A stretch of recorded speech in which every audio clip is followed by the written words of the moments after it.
is Renato.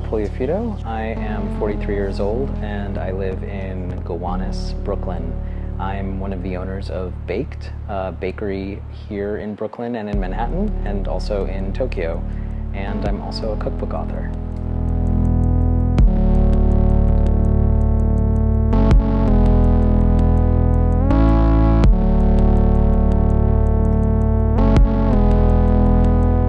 I am making a citrus olive oil Bundt, which is my mom's recipe, and it's a recipe from one of my cookbooks, Baked Explorations. Basically, it's a very simple Bundt cake, has lots of citrus notes because there's a lot of orange zest in it, Greek yogurt, and very, very delicious floral olive oil. And that gives it this moist crumb, and it's one of my favorite things and a recipe I grew up eating.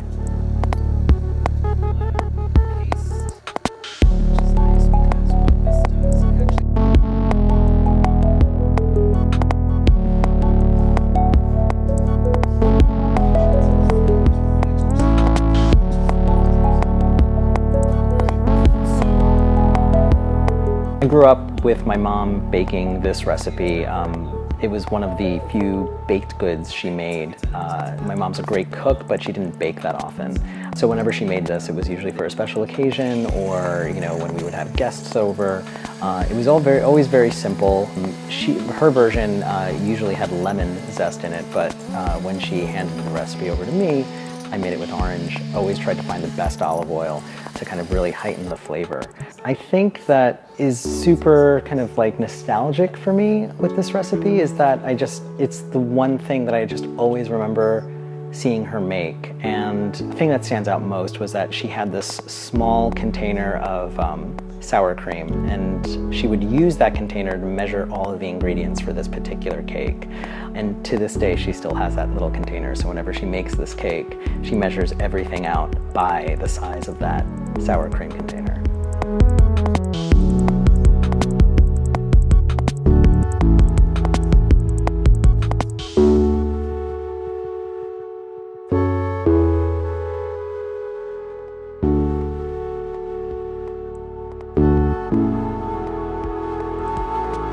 I'm married, and one of the things my husband and I love to do is we love to cook together. We love to explore new foods together. When we travel, we love to try out new things. And in terms of, you know, being a gay man and being in a relationship and having some of these kind of what I guess are considered normative aspects, I always find entertaining where it's a little bell goes off in my head. I'm like, here I am with my husband in the kitchen, you know, making dinner. It's something that rings true, that it's like it doesn't matter who you are or who you're in a relationship with or, you know, how you identify. There's always this kind of central focus on food, how it can bring any group of people together, any two people together.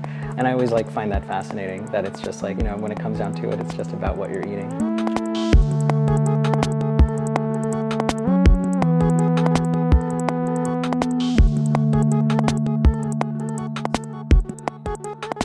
I feel like I'm somewhat fortunate to live in a city that embraces gay culture and considers it such kind of just I guess an average day-to-day thing. It's when I travel, you really realize how great it is to live in a city like Brooklyn and just be yourself and have no worries about being yourself or what other people are thinking or saying or doing. We are currently in a climate that could change that perspective, but I think that by what is happening today, politics and our president and the government, it gives us a chance to take the power back and maybe start over and maybe even become better than we were before.